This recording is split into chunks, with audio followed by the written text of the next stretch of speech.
Welcome to the show, brought to you by therealestateexperts.com here in Metro Atlanta. Bryan and Mackenzie Crabtree here on AM 920, The Answer, and Biz 1190. On today's real estate show, why Trump's tax plan may kill high-end real estate. We'll explain that coming up. Plus, huge profits right now in the housing business.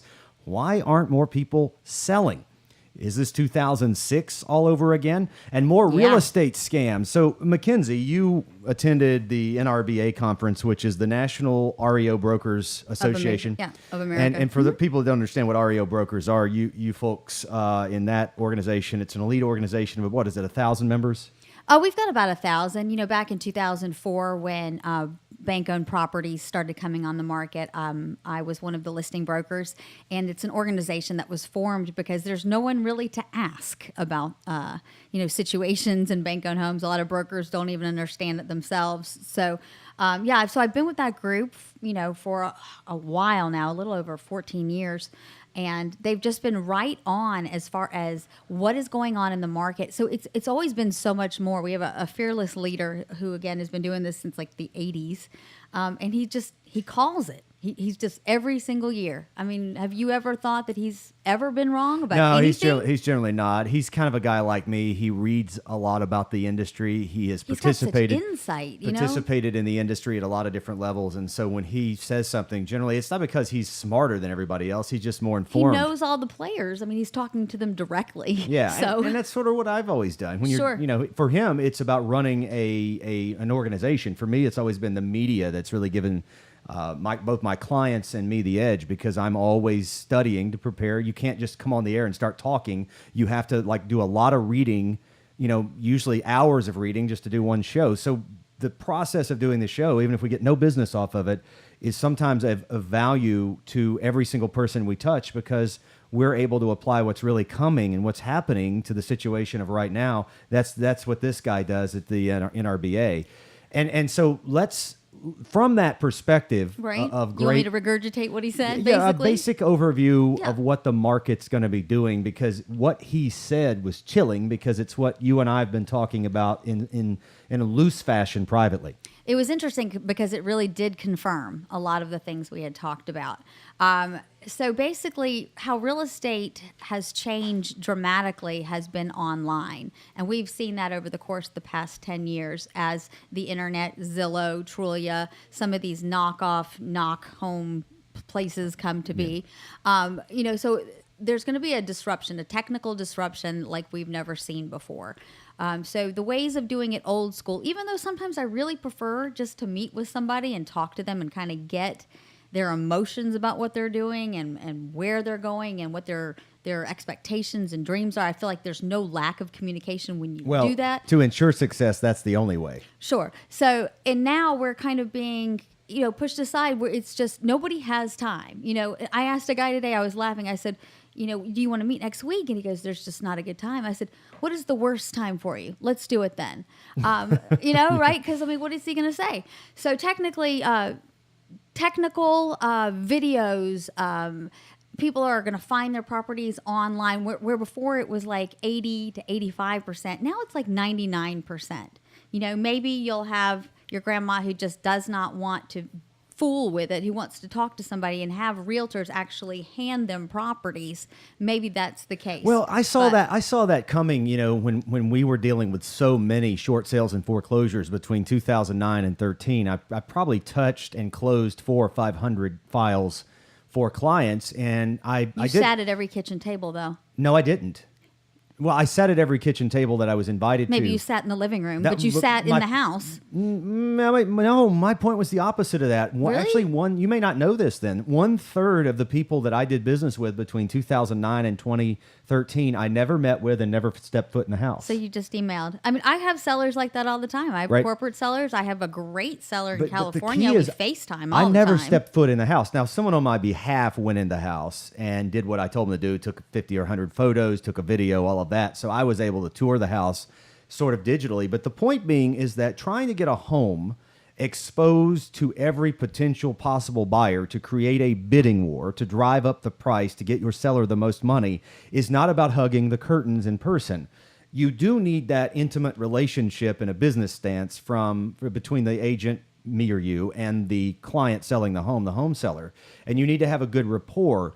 It is best to do that at a kitchen table. Always, always, always. But if there is a geographic limitation, they're out of town, the house is back here. What I was forced to learn, people living in New Jersey selling a second home, people living in California selling a condo that they had to move out of to get to their new job because it's the only place they could find work. And so we had unprecedented circumstances in 2009 to 13 that required people to sell property and never see it again, the sellers. So I had to come up with a plan. It became taking videos. It became having a liaison that runs and checks the property out at least once a week to make sure it's secure. Make sure it's still there. Same stuff you do for banks, right? Make sure that the doors are secure, the alarm, security systems, all that stuff. And so we had to develop a process to do virtual real estate sales, meaning that it became the process of video and technology. And is that ideal? No. It's better to go meet with someone at their kitchen table, get to know them, establish a rapport and trust, mutual trust, and actually tour the home. But in a time where the most important thing was liquidating the asset, and it was less about pricing, it was more about dumping it before it went down more, it created an urgency and an unprecedented opportunity for me to develop a system where I can literally do a video with someone and never have to go into their home. That's not, again, it's not ideal, and I'm not pushing that, but we're finding that that's the direction of the industry because people are so freaking busy. They don't have time to sit down with an agent for an hour or two. They just want to sell their home. And that creates two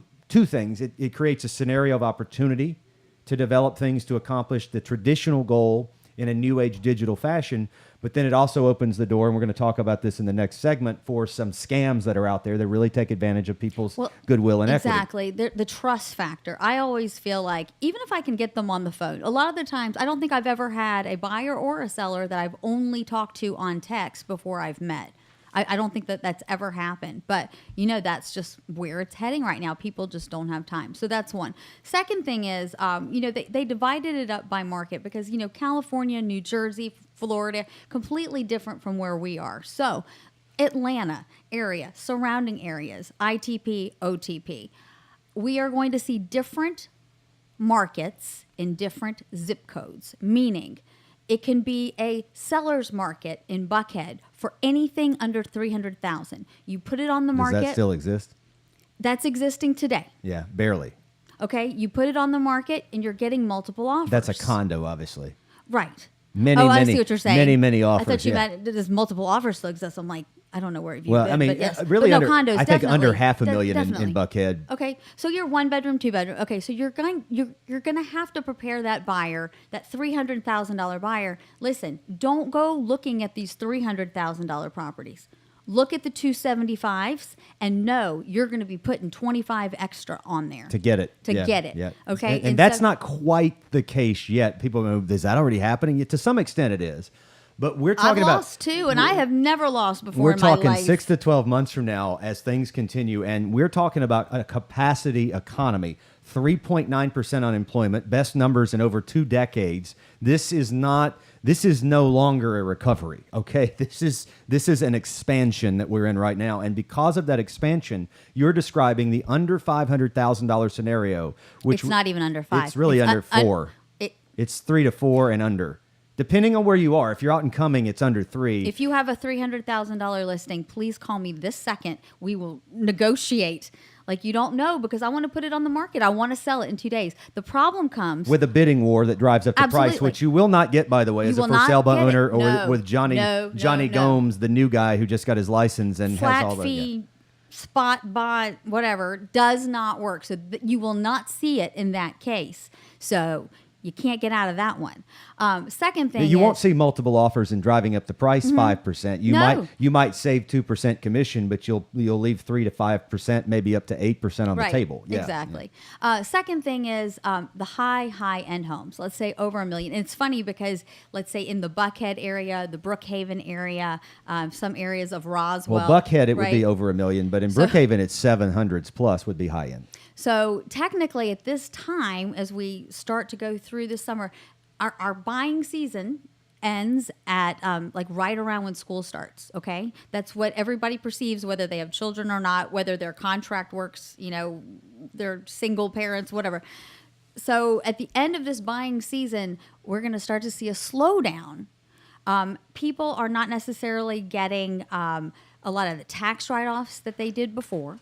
These higher priced homes are not as attractive as the rates go up. Like they've got a 3.25 rate. They don't necessarily want to move to these move-up homes. Instead, they're staying where they are longer. Usually it's a 5 to 7 years for a 30-year mortgage. Now they're staying in 10 to 12 years and they're adding on.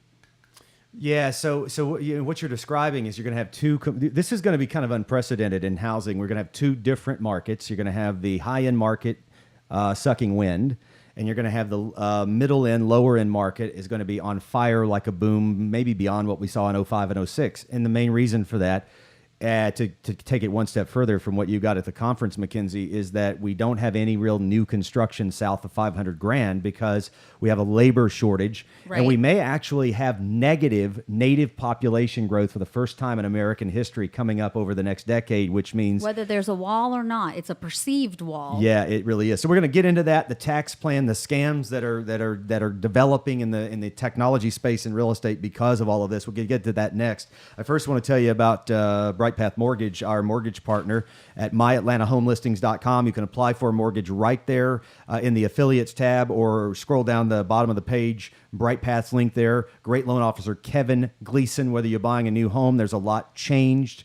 And, before you go out to the first house, you need to get pre-qualified. Find out what you can afford. Lock in your rate. Rates are going up. So the faster you lock them in, the better off you are. Maybe you want to refinance if you've waited before rates become 6 and 7% again, which I think is going to happen over the next couple of years, especially if this economy keeps moving. Yeah. So Bright Path Mortgage, you can go to myatlantahomelistings.com, the affiliates tab, or scroll down the page, click the apply now button. Your info is secure, and you'll get one of the best loan officers in Atlanta. We'll be right back.